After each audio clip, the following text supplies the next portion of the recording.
Hi friends. तो Laplace inverse के इस क्वेश्चन को हम लोग सॉल्व कर रहे होंगे, ठीक है, जो कि है हमारा 1/s into s plus one into s plus to. ठीक है, तो ये हमारा क्वेश्चन है। ठीक है, अब इस क्वेश्चन को सॉल्व करना है हम लोगों को। तो देखो, इस क्वेश्चन को सॉल्व करने के लिए क्या करेंगे हम लोग। तो पहले तो हम लोग इस क्वेश्चन को यहाँ नोट करते हैं। ये हमारा है 1/s into s plus one into s plus to. ठीक है, तो इसको सॉल्व करने के लिए पहले क्या करते हैं, पहले हम लोग जो ये वन अपॉन एस है ना, इसको अलग कर लेते हैं। ठीक है, और बाकी के पार्ट को साथ में लिख लेते हैं 1/s into s plus to. ठीक है, तो इसका आइडिया आपको इस तरह से मिलेगा कि जब हम लोग s plus one into s plus to हमारा डिनोमिनेटर में होता है ना, तो डिनोमिनेटर में जब होता है तो हम लोग पार्शियल फ्रैक्शन मेथड लगाते हैं। अब नीचे में s होता है तो उसके लिए तो कोई पार्शियल फ्रैक्शन लगता नहीं है।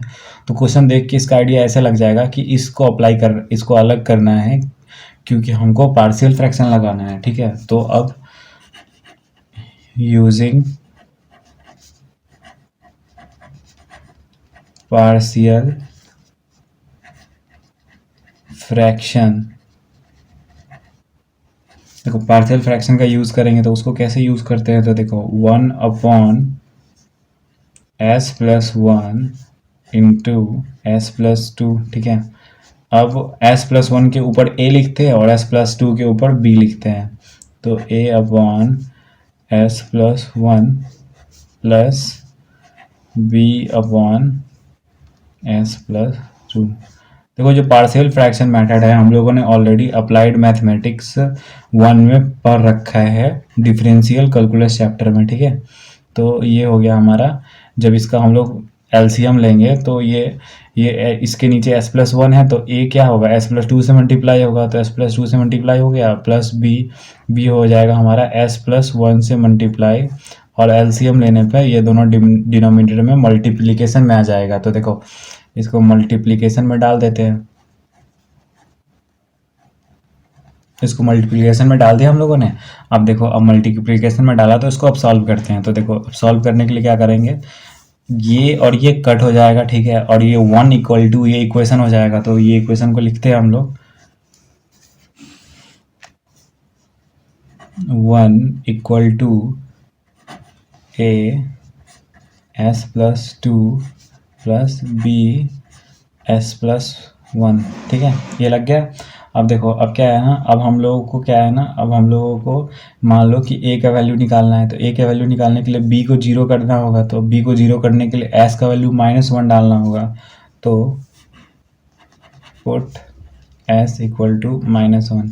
जब s को -1 डाले तो ये हो जाएगा हमारा 1 = a इंटू, अब -1s जब पुट करोगे तो 2 - 1 क्या हो जाएगा, 1 हो जाएगा। तो सिर्फ a बचेगा, और ये दूसरा टर्म तो 0 हो ही गया, तो +0। तो ये क्या हो गया, a का वैल्यू हमारा आ गया 1। ठीक है, इस इक्वेशन से। अब पुट, अब देखो, अब a को 0 करना है तो s को -2 पुट कर दे, तो s = -2। ठीक है, s का वैल्यू -2 पुट करो, और फिर जब -2 पुट करेंगे तो हमारा इक्वेशन आएगा 1 = 0 प्लस b। अब -2 पुट करेंगे तो यहाँ -1 आएगा वैल्यू, तो ये -1 आ गया, और ये हो जाएगा इक्वल टू b का वैल्यू आ जाएगा हमारा, ये माइनस मल्टीप्लाई होगा तो ये माइनस को उधर लिख देंगे, तो ये हो जाएगा b का -1। ठीक है, तो ये -1 आ गया हमारा b का वैल्यू। अब इसके बाद क्या करेंगे, इसके बाद हम लोग इसको अब नॉर्मल फॉर्म में लिख देते हैं। ठीक है, तो hence 1/s plus one into s plus two equal to, a का वैल्यू क्या आया था, 1 आया था। देखो, इसमें पुट कर देंगे 1 और -1। ठीक है, तो a का वैल्यू 1 आया था, तो 1/s प्लस वन, और ये -1 आया था तो -s प्लस टू। ठीक है, ये हो गया। तो अब हमारा ये बन गया क्वेश्चन। ठीक है, तो आप क्या करेंगे, इसी क्वेश्चन, अब ये क्वेश्चन बन गया तो अब इसी का ना हमको इन्वर्स लेना था, लैप्लास इन्वर्स। तो देखो, अब लैप्लास इन्वर्स लेंगे इसी क्वेश्चन का। तो देखो इस क्वेश्चन का हम लोग लैप्लस इन्वर्स लेते हैं, ये हो जाएगा 1/s+1 और माइनस 1/s+2। ठीक है, तो इसके साथ तो एक 1/s भी मल्टीप्लाई में था, तो उसको भी मैं बाद में करूँगा, उसका चिंता मत करना, ऐसा मत सोचना कि मैं भूल गया उसको मल्टीप्लाई करना। पहले इसको कैलकुलेट करते हैं, फिर उसको किस तरह से हम लोग इसके अंदर लाएंगे और उसको सॉल्व करेंगे वो हम लोग देख रहे होंगे। ठीक है, तो अब इसको इन अंदर भेज रहे हैं, तो इसको अंदर भेजने के बाद क्या होगा ना, ये हमारा हो जाएगा 1/s+1 और ये माइनस लैप्लस इन्वर्स 1/s+2। ठीक है, अब ये हो गया। अब ये 1/s+1 का इन्वर्स मतलब s+a जनरल टर्म में सोचे तो इसका क्या था इन्वर्स, तो मैं आपको दिखाता हूँ।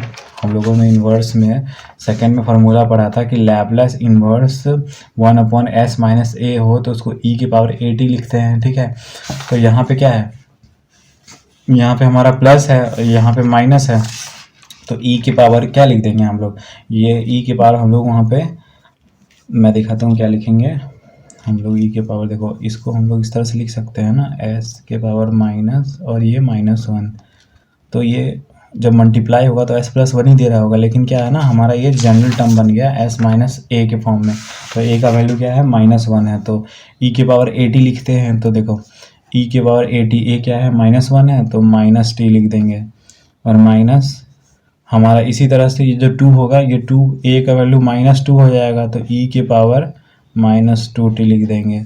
तो इसका लैप्लस इन्वर्स हमको मिल गया, ये e की पावर -t माइनस e की पावर -2t। ठीक है, अब 1/s रह गया ना, तो उसमें क्या करते हैं ना, 1/s के लिए ये क्या हो गया, 1/s हमारा डिवीजन में आएगा, क्योंकि ये क्या था, हमारा डिनोमिनेटर में था 1/s, तो हम लोग डिवीजन रूल लगाएंगे। तो देखो यूजिंग डिवीजन रूल, ठीक है, तो डिवीजन रूल हम लोग लगाते हैं, इसमें अप्लाई करते हैं। तो हमारा डिवीजन रूल क्या था, मैं दिखाता हूँ आपको। लैप्लस इन्वर्स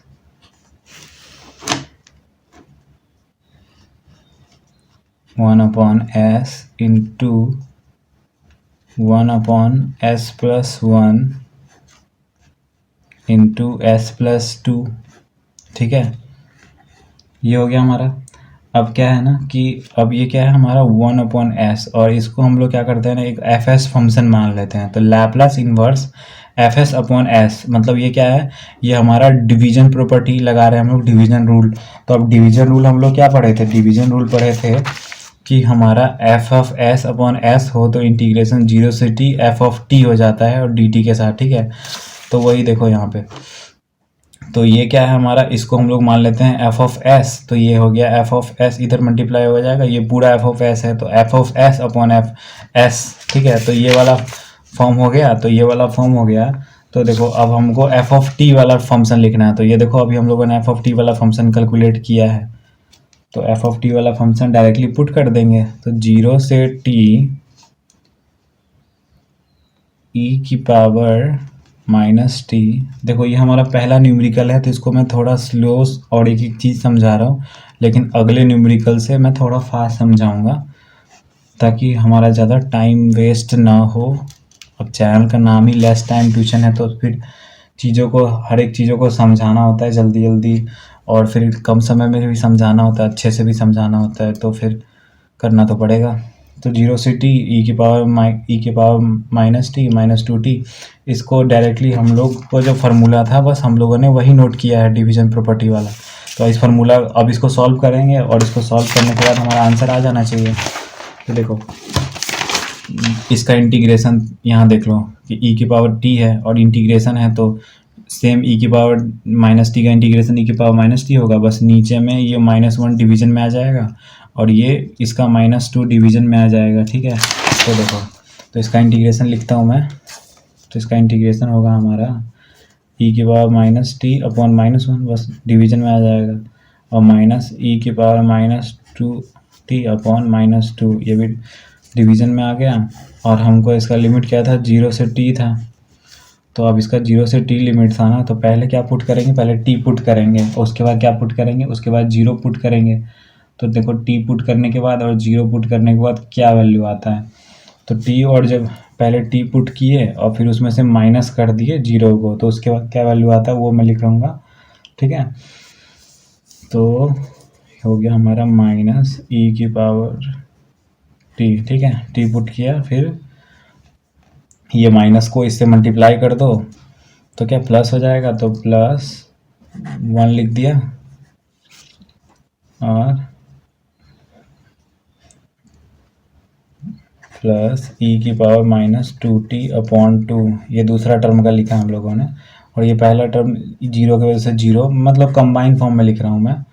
और ये जो हमारा दूसरा टर्म होगा ये -1/2 आएगा। जब इसको 0 पुट करेंगे तो क्या होगा, ये 0 पुट करते ही हमारा 1 आ जाएगा, और नीचे -1 था ही, और ये जो माइनस है वो माइनस की वजह से, क्योंकि जब 0 डालते हैं तो एक एक्स्ट्रा माइनस से मल्टीप्लाई होता है, उसके वजह से यहाँ माइनस आया। ठीक है, तो इसको सॉल्व जब करेंगे फाइनली, और इसको डायरेक्टली आंसर मैं लिखता हूँ इसका -2 की पावर -t और प्लस की पावर -2t/2। ठीक है, तो ये हमारा आ गया इस इन्वर्स का आंसर। ठीक है, तो बस वही सिंपल स्टेप्स लगाने हैं और आसानी से फिर उसका आंसर आ जाता है हमारा। लैपलेस ट्रांसफॉर्म जैसा ही है, बस उसका उल्टा कर रहे हैं हम लोग।